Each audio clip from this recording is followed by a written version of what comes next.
Welcome back to the Fantasy Formula, and we're here to answer the most debated question in F1 Fantasy for Baku this weekend.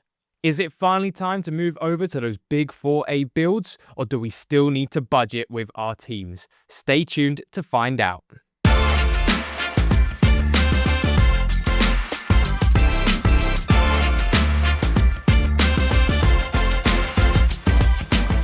So, Zach, let's dive into some examples based on where teams ended up after Monza last weekend.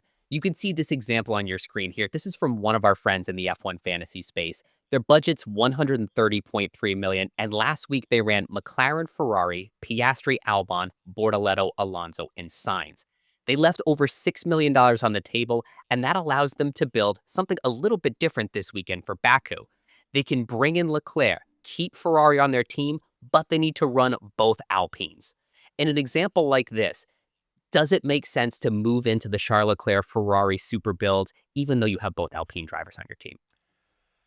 Oh, it really is a tough decision because I especially think with these teams, you're at the right end of you can still build up to having enough of a budget in time to have 7 or 6 races left and still have good budget options rather than basically the price floor drivers of Gasly, Colapinto, and Sainz. So I would say on a points surface level, just points, if you want to go straight off of that, 100% yes. However, it's looking a little bit difficult, especially with it being with Sainz. I would say for anyone who could do that tiny little gap up to someone even like a Lawson, or that extra 1.2 million to a Hadjar or 0.6 to a Bortoleto, it helps so much more. Just that tiny little bits. I think that's the key area this team is missing. I agree. I think, especially when you consider this team's probably going to be locked in for the next few weeks because they're so unlikely to gain value. Leclerc needs 34 or more points to avoid a maximum price loss of 0.3 million. Just for 0.2 million, Colapinto needs 2 points, Gasly needs 8, Sainz needs 10. So this is a team that could be pretty stagnant week to week. So you've really got to love double Alpine for the next few weeks. One alternative I'd recommend for this team could be George Russell and Gabriel Bortoleto instead of Leclerc and Pierre Gasly. Russell has a much more friendly price gain target, so he's not losing as much value as Charles Leclerc, which I think might hold us over this week. But then also Bortoleto is a bit more of a shout to gain 0.2 or even 0.6 million compared to Gasly. So another alternative, you want to stick with the 4A lineup, but something that's a little friendlier on the cost cap side. Yeah, it's a nice stepping stone team. Also, it looks like more likely with this team, if you could bring in Russell, you maybe wouldn't have to take a -10 on a transfer sometimes, or potentially it could leave you with one extra transfer available coming into somewhere like Singapore.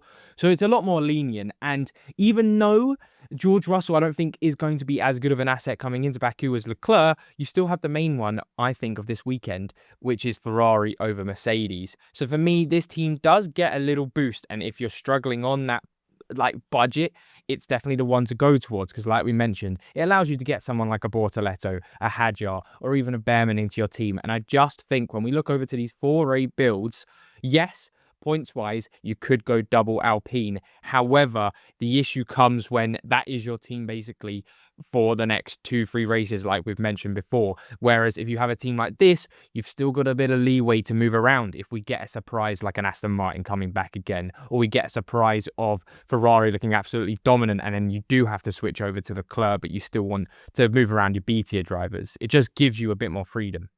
Here's the mess I'm dealing with my team right now because my budget is 128.6 million.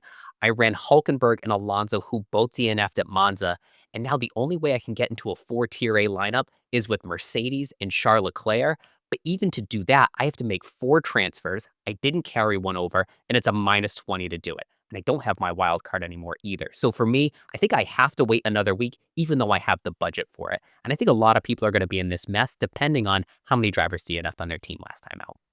As we prepare for Baku this weekend, there are some drivers that have a really good history at this circuit and others that are looking to get on the right foot for the first time. Charles Leclerc has 4 straight poles here at Baku and 5 top 6 finishes, so he's definitely going to be one of the hotter drivers entering this weekend.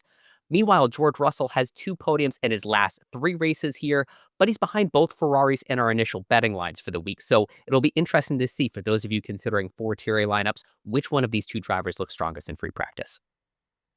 Yeah, it's especially with Ferrari in general, I think it is Leclerc's just pure pace around here. And in F1 fantasy terms, and just not in F1 terms, yes, Leclerc's pole to win rate here is absolutely dreadful. But you just look at the F1 fantasy points, and it doesn't actually matter too much. You go back to 2023, he got the third most points of every driver there with 29. In 2024, he was the third best again with 28 points. And at the end of the day, we're talking about Leclerc and Russell, not really as the 2 times big dog A-tier driver. That's still going to be one of the McLaren drivers. So you then look and go, okay, well, Leclerc being third best, the past 2 races we've had here on F1 Fantasy, I think it's very much leaning me towards Leclerc being that big name that you really want to try to push towards getting over into your teams. However, like we've mentioned, George Russell, even just this season consistently, he is still that good asset, and that's why I still like him as a holding guy. And then moving on to the Aston Martins, Fernando Alonso has 6 straight top 10 finishes, and he's gained positions in all 6 of those races. But he needs 16 plus points to not lose point 0.6 million. So you've got to have a really big budget to willingly withstand a point 0.6 million loss to keep Fernando on your team. So you're going to see him tumble a bit when we get to our tier list later on. Meanwhile, Lance Stroll, he got his first ever podium here in 2017, became one of the youngest drivers ever to stand on the podium, but he has 3 DNFs in his last 4 races, single-digit score last time out at Monza, so he's also going to be tumbling on the tier list as well. Yeah, especially with Alonso, I've really been keeping an eye on him because it is a shame where we are with his budget potential. However, I really want to really talk to people who are around 115, 120 million in their team. Because at the end of the day, these are the sorts of teams that aren't going to get over to the 4A builds quick enough to make any of a difference. So now we head into the factors of, well, you should just be going for the drivers B tier wise, especially. Doesn't matter if they're going up or down in budget, you've got to go for points. And that's why I think Alonso stands out there. He's going to be a great differential for anyone who's not really focusing on budget because they can't improve it enough in time. So keep an eye on some differential users using Alonso. And also a couple of B tier drivers that have only had 1 appearance here at Baku, but they were good ones. Franco Colapinto, P8 in 2024, Ollie Behrman, P10 in that same race. I think they're both going to be very popular because they are candidates to grow their price this week. So keep an eye on both of them. And let's keep an eye on Lando Norris as well, or any top driver that gets knocked out in Q1 or Q2. Lando started this race P15 last year and made it all the way up to P4. So if you have the final fix available and a top driver starts at the back of the grid, it might not be crazy to put them in.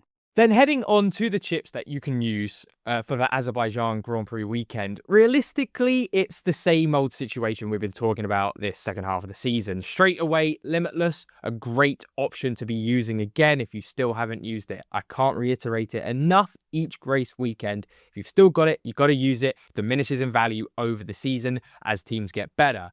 You've also got wildcard for the instances where you're someone who's in a same sort of pickle as Adam, where maybe you're looking at potentially having to take a -20 to move over to the 4A builds. Then you could have a look over to wildcard. However, I would like to say on this, make sure that it looks close enough to your end goal. Because let's say you wildcard over to a 4A build of McLaren, Russell, Ferrari, Piastri, those sorts of teams, there's still quite a lot that could potentially be moved around, like Russell and the B tier drivers. So just make sure if you do use the wildcard, it's almost your end all of the McLaren, Ferrari, Piastri, Leclerc type teams. And then, of course, keep an eye on Final Fix this weekend, as because we won't know exactly what will happen before quali. However, last season, like we mentioned, we had Lando at the back. We had Hamilton also at the back. And they all, both of them, made it back into the top 10. So there is potential for when these drivers do this, that you can get a lot of points in F1 Fantasy. So keep an eye on that. Starting this weekend, we'll be taking all of our lineups directly through our YouTube, and will be a special place for members to put their lineups to make sure they get on the slides and in front of us first. So if you're not a member already, that's a great perk for you this weekend. Now, heading into our tier list this weekend, I'm going to straight up go with the big dogs in the premium buy section. As usual, Oscar Piastri, he's still only worth 27 million, which is cheaper than Verstappen, cheaper than Norris. There's a reason why everyone has him in his team. He's so consistent at getting 25 plus points each weekend, so it's a no-brainer for me. Or every weekend, it's 2 times on him, and especially at Baku, he's had a good history here, so I don't doubt that he's going to be good here again. You've also got Charles Leclerc. We've actually spoke about him quite a bit. There's a reason I like him. Realistically, in most teams, especially the 4A builds, he would be the partner to the Oscar Piastri. However, I wouldn't recommend just using Leclerc as the 2 times. I don't have that much faith in him. Then you also have McLaren, everyone should be using. And then finally, over to the final constructor in the buy category of Ferrari. They actually came second in 2023 on F1 Fantasy points with 63 points. And they also came third with 34 points last season. But that downplayed a lot of what they could have got because of the Sainz crash. Realistically, if that didn't happen, they would have outscored Mercedes again. So I do think Ferrari, always at Baku, look like the second best constructor to have. And that sort of brings me over to the fence because you've got Mercedes there. Now, I like Mercedes in the sense of they are the cheapest A-tier constructor, so there's a lot you could do with that. However, Mercedes just recently, if Zandvoort was an absolute mess for Ferrari, it would be 2 back-to-back weekends where Mercedes haven't actually outscored Ferrari and Red Bull. So I just think coming into Baku, you've got to be careful if you're going for points because Mercedes don't seem like they're getting it for you. And then you've also got Norris and Verstappen on the fence where it's quite a weird situation where they're sort of both there for the Norris. If you don't have that much budget and you can't do the 4A builds, a good differential to have on your teams. 4 or 2 times. And if you want to go really, really differential, we've seen Verstappen can do it, like in Monza, then you could go for the Verstappen play as well. And then finally, like we've said with Russell, consistently just okay, and that's why he's there. I wouldn't put him above getting a Leclerc or a Norris in, or even a Verstappen. However, if you don't have the funds for anyone like that and you need to have a second premium A-tier driver, Russell is where I would go. Now, moving over to the B tier, Gabriel Bortoleto in his last 4 races has scored a combined 44 fantasy points compared to Kimi Antonelli with no DNFs, only 38 points. So clearly, one's in the buy category, one's in the sell category. Bortoleto is definitely going to be another cheap asset for us this week. Ollie Behrman's going to be a very popular buy as well. He's our overtakes leader on the season with 77, and he's still on his 27 fantasy points from Zandvoort. So he needs -5 points for 0.6 million. I suspect a lot of teams are going to try to take advantage of that price gain to launch themselves into that 4-tier A lineup come Singapore. Meanwhile, Alex Albon, still a buy for us because he's on 5 straight races of 12 or more fantasy points. He's the 9th highest scoring driver on the season, despite those 3 consecutive DNFs earlier in the season. So lots to love from the Tier B drivers. Meanwhile, for the Tier B constructors, a few of our favorites from recent weeks are starting to fall down. Aston Martin to the fence after scoring -11 last time out, and poor Sauber, they're all the way down to the sell, -2 points last time out at Monza. Yeah, it hasn't been ideal for them. And I do feel bad in the sense that we have just put Aston Martin to the fence in because Aston Martin wouldn't have scored terribly compared to Williams and Racing Bulls if Alonso hadn't had the DNF. So they're still usable. It's just when you need 15 points to get 0.6 million, and realistically, these B-tier constructors are a great way to hold and gain some budget. It's a little bit weary, especially with Lance Stroll being Lance Stroll, especially around here. In recent years, I just don't trust him enough for Aston to be getting those points. And that sort of actually leads me on to Stroll in general, where we've seen in Monza, he really struggled. He was nowhere near Fernando's pace. And again, at 10.5 million, you have to be showing big signs. And it's actually similar in the comparison between Behrman and Stroll, where Stroll has 21 points to -1 point. So next race weekend, he's going to really, really struggle unless it's a brilliant weekend to hold that budget he has. He's already going to struggle this week to hold it. So I think all in all, budget plus points means I won't be going near Lance Stroll. I actually think he should be maybe even lower and potentially into the sell category. That's how that's how little I've gone on the Stroll hype train now. But that's what I was actually mentioning with Behrman as well, because Behrman, he's got 27 points and 3 points. So just be careful if you bring Behrman in. He's a great asset, like Adam said, if you are moving on from him next race weekend, but he's going to keep that 3 points and not the 27 points heading into Singapore. So he might struggle to keep that budget. And then finally, the last B-tier driver I really want to talk about is Franco Colapinto, because I haven't actually been too kind of him on F1 fantasy-wise for getting points and for the budget. But for once, at 4.5 million, he looks like a half-decent asset. And it is just because there's not much else to go around. If you're looking on the budget side of things, Hadjar, Behrman, Albon, they're the only real ones that look like they can push for it. And Colapinto, he only needs 6 points. And when you look at where everyone else needs, it's basically 10 plus points. It now becomes a situation of, okay, Colapinto is actually usable for once for me this race weekend.